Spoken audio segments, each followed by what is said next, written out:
Hello everybody, and welcome again to Country Boy Cooking with Marshall. We got you another good one I think you're going to love today. Cast iron corn dogs. Been making these things for years. My boys loved these things when they was little growing up. We used to all eat them until we got sick of them. But let me show you where I've got this. Let me show you what I do different. Y'all like to use the beef dogs. You can use any kind of hot dog you want. There's so many different kinds. They got the cheddar cheese in them. They've got the jalapeno peppers in it. The kielbasas, the long sausages, anything like that to your taste will work. But I like the beef dogs. And I also like these little breakfast sausages to make the little mini ones. With the kids love making this stuff right here, y'all. Just keep them away from the hot oil when you're putting it in the oil. But look, what I do different with mine, you know, if you ask me, if you had two Winnies in front of me, one of them was raw and one of them was slightly roasted, you'd ask me which one I would want. I would want the lightly roasted one. So that's what we're going to do. I don't put raw Winnies in my corn dogs. I never have, because our lightly roast them in the oven makes it so much better. So what I'm going to do here, I'm going to cook about 5 of them today. Put them boys in there. Put our little Winnies in there like that. Now I've got my oven at 350, y'all, and we're going to let these things roast for about 8 to 10 minutes, just to get them lightly roasted. I'll be right back. All right, everybody, I've got the Winnies out of the oven. They've been in there for about 8 minutes at 350. You might want to turn them about halfway through. When you get them out, you're going to want to dry them off. These things need to be dry. Don't let them be wet, especially the little sausages, because the grease is going to come out of it. Make sure you dry it off. And what I use to skewer them with, everybody, is I use skewer sticks. They're usually a lot longer than this, but you can judge by the Winnie and however big your pot is, how long to make them. So we're going to skewer them up. Just push them in about 3/4 of the way. Always make sure you got enough room in your pot for your stick to go in too, so it won't be propping in your oil. We'll get all this skewered up. Just put it right in the center. Goes right in. Look at that roasted Winnie. Now don't tell me that ain't better than just a raw Winnie in the oil. These things won't cook for like 2 or 3 minutes, and to me it just don't give enough time to cook the Winnie the way I like it. But if you like it like that, you make it like that. I'm just showing you how I do it. My boys loved this when I was little. Skewer them up real good. There's 5 Winnies. Now what I'm using is just little toothpicks. See how cute that is? The little kids like that. Just skewer that little boy right there. Look at that. Let me tell you, these things right here will make you hurt yourself eating them. I'm telling you.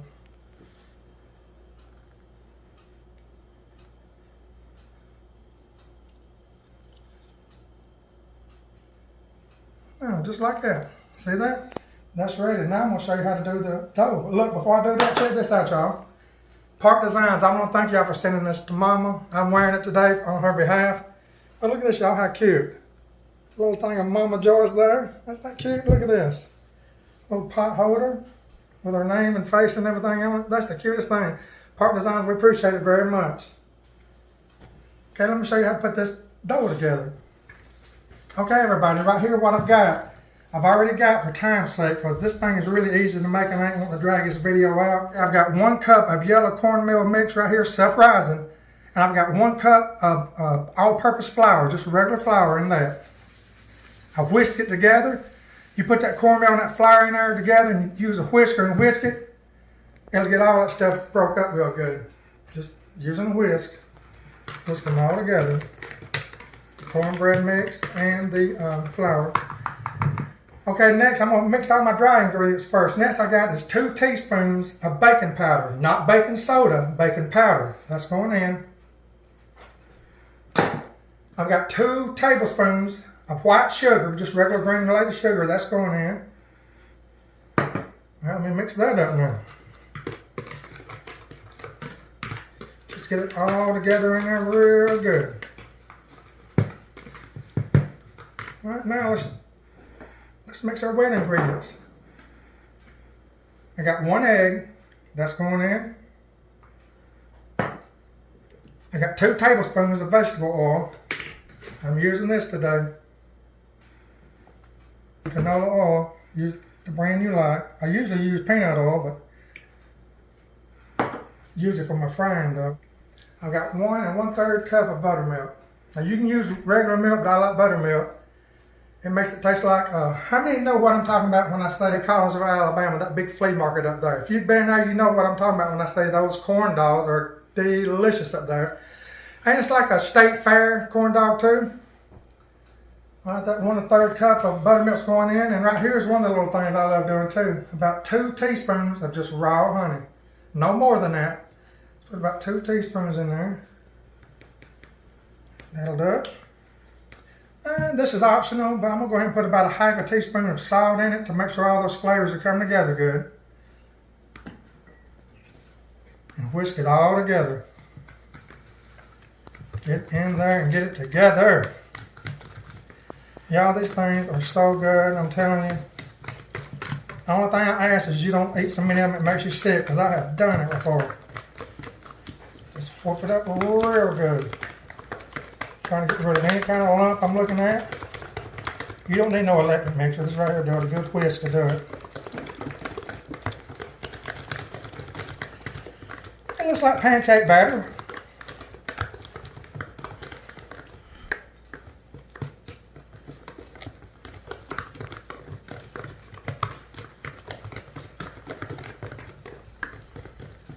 Now, if you was to accidentally, you know, sometimes I realize it's the humidity can affect these kind of recipes. If you get too much, if it's too liquidy for you, just add just a little bit more cornmeal. Okay, see that? That's just a little bit too liquidy for me, so I'm gonna add maybe a 1/4 cup cornmeal mix.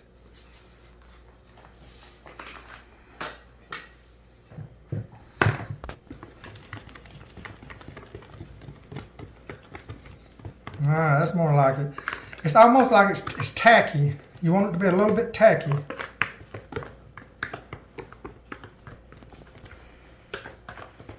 All right, that's perfect, y'all. Now what I'm gonna do, this is the easiest thing in the world, y'all. Get you a tall glass. I love these bowls, by the way, that bend like that real easy because you don't really need a spout for it. Look at that. Feel that thing about almost to the top, not quite. That should be good. Put that to the side. See that? That's what I'm looking for. Okay, everybody, I'm gonna put them in the oil now. Watch this. All you gotta do is get your weenie, put it down in that cornmeal, twist it around a little bit, get it down in there good, twist it around. Barely pull it up. Don't pull it up too fast. There. When you do, put it down in your oil and hold it there to start with. Don't just drop it. Hold it there for a second. If you don't, it'll go to the bottom of your pan and stick. Wire protection right here too. Gonna work probably in batches of 2 or 3 because these things don't cook for like 2 or 3 minutes each. Put it down in there. Hold it just a second. Drop it in. Cook 2. Now with this right here, you're going to have to keep them turned. These things are going to cook up golden brown, y'all, in about a couple of minutes at the most. 2 to 3 minutes. Keeping them turned. When you see them light spots like that, just keep them turned. Make sure it's browning evenly.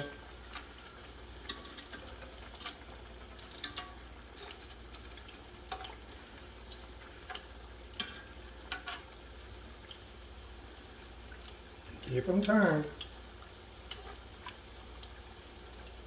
They may not come out just a real pretty corn dog every time. They may have lumps here and there, but they're still going to taste the same, trust me. Got my oil at 350. These things are cooking perfect.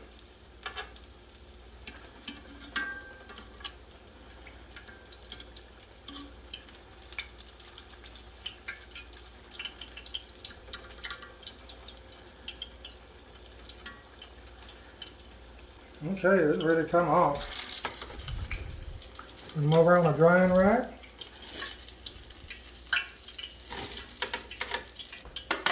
Get some more going. Put them down in there, hold them just a second,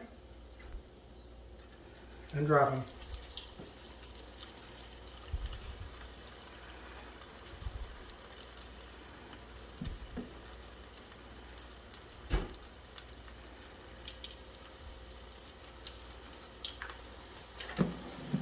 Use a towel and keep them turned.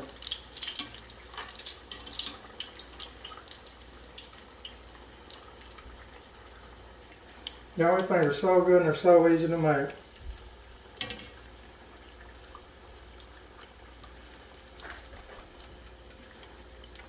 Just keep them turned. Be patient with them. A couple of minutes at the most in this 350-degree oil. Like I say, the weenie is already roasted. That's the reason I like to roast my weenies.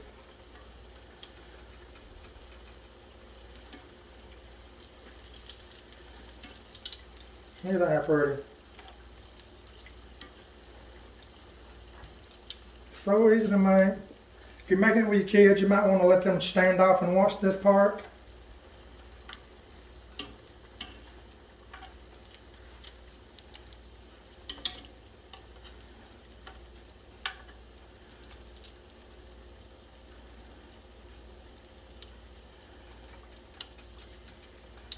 Look at that, how fast some things cook, y'all. It's ready to come on. Don't put them on paper towels, put them on a rack.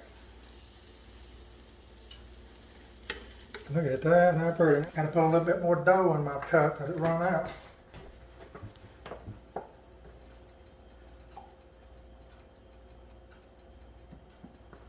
Alright, put that over there. Now comes the fun part, the little bitty ones. Put them there the same way. Turn them around, get a good coat on them. Hold them there a second. Make sure you got protection on. Put it in.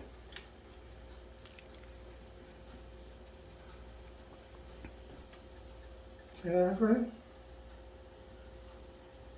Hold it just a couple, 3 seconds, let it go.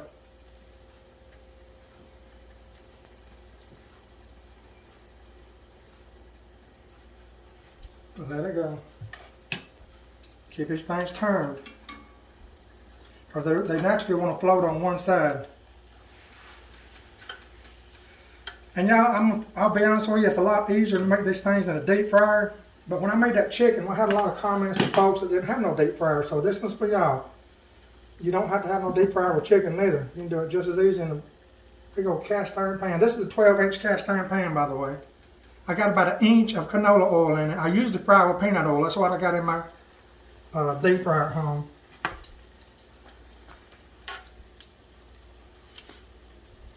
Just keep them turned.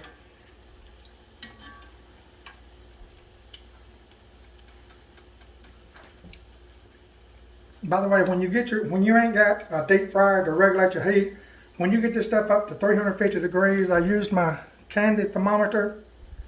When you get it up to 350 degrees, go ahead and turn your heat down to medium. Don't keep it on 8 or 9, you know, trying to get the oil hot, because your oil keep on getting hotter and hotter. It get too hot. Now there's one ready to come on. Look at that, y'all. How pretty. Here's number 2. Look at that. I hear need just a little bit more. I'm going to go ahead and cut my heat off because this is all I'm going to be cooking today.